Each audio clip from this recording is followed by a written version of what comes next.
नमस्कार, सूजस बुलेटिन में आपका स्वागत है। मैं हूं आपके साथ जसविंदर सहगल। एक नजर हेडलाइंस पर। मुख्यमंत्री प्रवासी समुदाय और हितधारकों से आज करेंगे संवाद। विजन 2030 डॉक्यूमेंट के लिए लेंगे सुझाव। प्रदेश की प्रगति में सुनिश्चित होगी प्रवासी राजस्थानियों की भागीदारी। मिशन 2030 में सुझाव देने वालों का बढ़ता जा रहा है दायरा। राजस्थान की प्रगति की गति 10 गुना करने के मकसद से 2 करोड़ से ज्यादा लोग दे चुके अपने सुझाव। मुख्यमंत्री ने किया राजस्थान ग्रीन हाइड्रोजन नीति 2023 के प्रारूप का अनुमोदन।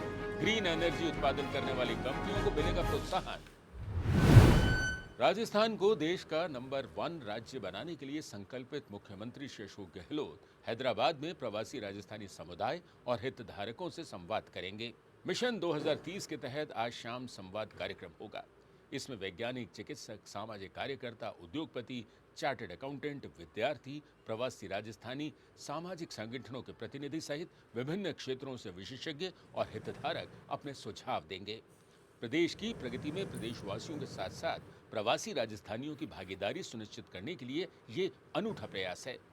इस आयोजन में देश विदेश के विभिन्न प्रवासी राजस्थानी संगठन भी वर्चुअल माध्यम से जुड़कर मुख्यमंत्री से संवाद करेंगे। मिशन 2030 को लेकर विजन 2030 दस्तावेज में उन सभी लोगों के सुझाव और विचार शामिल होंगे जो राजस्थान को साल 2030 तक देश का अग्रणी राज्य बनाने के लिए लगातार अपने सुझाव दे रहे हैं। 2030 तक हर क्षेत्र में इसे 10 गुना तेज करने के लिए अब तक 2 करोड़ से ज्यादा लोग अपने सुझाव दे चुके हैं। मिशन 2030 के तहत जनकल्याण ऐप के माध्यम से फेस टू फेस सर्वे भी किया जा रहा है। इसके तहत लगभग 1 करोड़ से अधिक नागरिकों ने अपने सुझाव दिए हैं। वहीं मिशन 2030 की वेबसाइट के माध्यम से करीब 2.5 लाख से अधिक नागरिकों और विभागीय अधिकारियों तथा कर्मचारियों से सुझाव प्राप्त हो चुके हैं। इसी कड़ी में विभागीय हितधारकों के साथ परामर्श, IVR सर्वे, इंटरैक्टिव वीडियो सर्वे और फॉर्म भरवाकर लगभग 80 लाख से भी अधिक सुझाव प्राप्त किए जा चुके हैं। इनका अध्ययन और विश्लेषण कर उन्हें अब विजन 2030 के दस्तावेज में शामिल किया जाएगा। वहीं स्कूल और कॉलेज विद्यार्थियों के सुझाव मिशन 2030 में शामिल करने के लिए निबंध और भाषण प्रतियोगिताओं के जरिए प्राप्त किए जा रहे हैं। राज्य सरकार ने स्वच्छ ऊर्जा उत्पादन, भविष्य की जरूरतों और जलवायु परिवर्तन को ध्यान में रखते हुए अहम फैसला लिया है। प्रदेश में स्वच्छ ऊर्जा स्रोत की तलाश और निवेशकों के प्रोत्साहन के लिए राजस्थान ग्रीन हाइड्रोजन नीति 2023 लाई जा रही है। मुख्यमंत्री श्री अशोक गहलोत ने इस नीति का प्रारूप अनुमोदित कर दिया है। ऊर्जा विभाग द्वारा जल्द ही इसकी अधिसूचना भी जारी की जाएगी।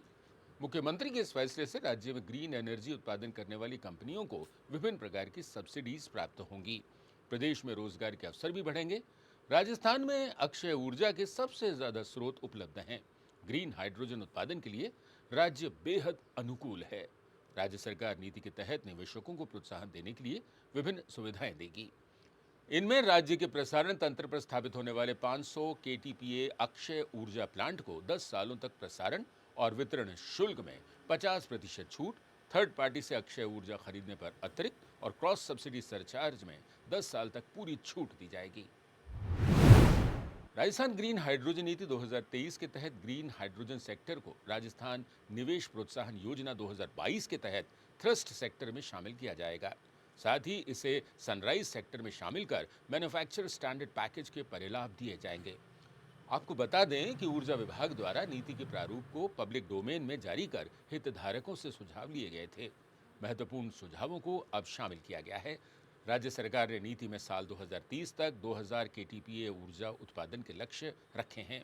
इसमें 4 श्रेणियों में परियोजनाएं स्थापित होंगी। खबरें अभी और भी हैं, पर इस ब्रेक के बाद।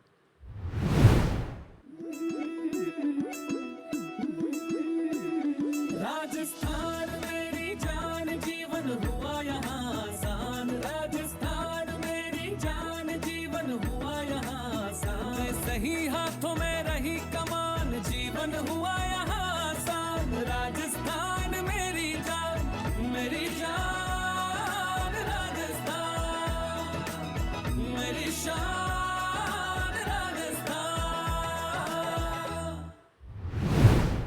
राज्य सरकार द्वारा महिलाओं को आर्थिक सहायता प्रदान करने, आत्मनिर्भर और सशक्त बनाने के लिए अनेक प्रकार की जन कल्याणकारी योजनाओं का संचालन किया जा रहा है। ऐसी एक योजना है IM शक्ति उड़ान योजना। इस योजना के माध्यम से प्रदेश में किशोरियों और महिलाओं को निःशुल्क सैनिटरी नैपकिन वितरित किए जा रहे हैं। योजना के तहत पहले चरण में 29 लाख किशोरियां और महिलाएं लाभान्वित हुई हैं। वहीं दूसरे चरण में 1,45 लाख किशोरियों और महिलाओं को लाभ पहुंचाया जा रहा है। देखिए ये खास रिपोर्ट। नारी की स्वतंत्रता, गरिमा और सम्मान, इनसे होती है प्रगतिशील देश और समाज के जीवन मूल्यों की पहचान। और इन्हीं के महत्व को समझते हुए राजस्थान के मुख्यमंत्री श्री अशोक गहलोत ने की है एक अभिनव पहल, IM शक्ति उड़ान। उड़ान जो है टॉप प्रायोरिटी मानी चाहिए। सैनिटरी पैड बनाएंगे, मशीन लगेगी, उन मशीनों में अच्छी क्वालिटी रखेगा। इस स्कीम के लिए हम धन की कमी नहीं आने देंगे, इतना मैं कह सकता हूँ। उड़ान, जिसके तहत राजस्थान की समस्त किशोरियों और महिलाओं को निःशुल्क वितरित किए जा रहे हैं सैनिटरी नैपकिन, तथा महामारी के दौरान स्वच्छता और पोषण के बारे में किया जा रहा है जागरूक, जिसके कारण महामारी अब नहीं रही शर्म और संकोच का विषय। फ्री सैनिटरी नैपकिन मिलने से अब मेरी पीरियड्स की सारी परेशानी खत्म। अब स्कूल की पढ़ाई हो या और भी कुछ काम, मैं बेझिझक खुशी खुशी कर सकती हूँ। योजना के अंतर्गत महिला स्वयं सहायता समूहों को सैनिटरी नैपकिन बनाने का दिया जा रहा है प्रशिक्षण। प्रथम चरण में जहां लगभग 29 लाख लाभार्थियों को। और अब बात राजस्थान मिशन 2030 कॉन्टेस्ट के परिणामों की। कल घोषित नतीजों में पहली विजेता रही हैं बूंदी जिले की अक्षरा, जिन्हें 1 लाख रुपए दिए गए हैं। आपने महिला अपराधों पर लगाम लगाने के लिए अपने सुझाव भेजे थे। नमस्कार, मैं अक्षरा गौतम। राजस्थान में बालिकाओं पर बढ़ते अपराध को नियंत्रित करने के लिए राजस्थान सरकार को कुछ सुझाव देना चाहूँगी। बालिकाओं को आत्मनिर्भर व सशक्त बनाने के लिए राजस्थान सरकार सेल्फ डिफेंस कोर्स अनिवार्य करे।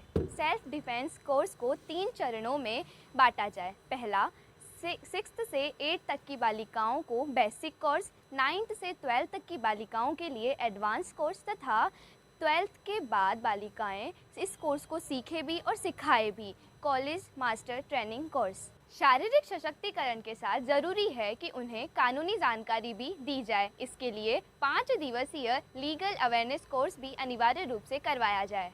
बालिका महिला सशक्तिकरण में भागीदार बन सके, इसके लिए उन्हें 2 स्थानों पर अवश्य रूप से भ्रमण करवाया जाए। पहला, महिला सलाह सुरक्षा केंद्र तथा दूसरा, महिला वन स्टॉप सेंटर, जिससे कि वह दूसरी महिलाओं की सहायता कर सके।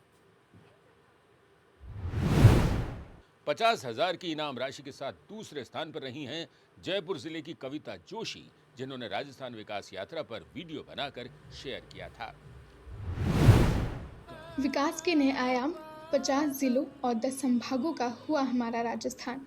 मेरा राजस्थान बदल रहा है, मेरा राजस्थान बढ़ रहा है। 7 अगस्त 2023 की ऐतिहासिक सुबह, जब सूर्य की रश्मियाँ धीरे धीरे पूर्णता को प्राप्त कर रही थी, उसी समय राजस्थान एक नया आकार और एक नया स्वरूप ग्रहण कर रहा था। मुख्यमंत्री श्री अशोक गहलोत ने राज्य के नवसर्जित जिलों की शिलापट्टिकाओं का अनावरण किया, तो मानो करोड़ों प्रदेशवासियों के बरसों पुराने सपने को पंख लग गए। 33 जिलों और 7 संभागों वाला हमारा राजस्थान 50 जिलों और 10 संभागों वाला प्रदेश हो गया। वर्ष 1956 में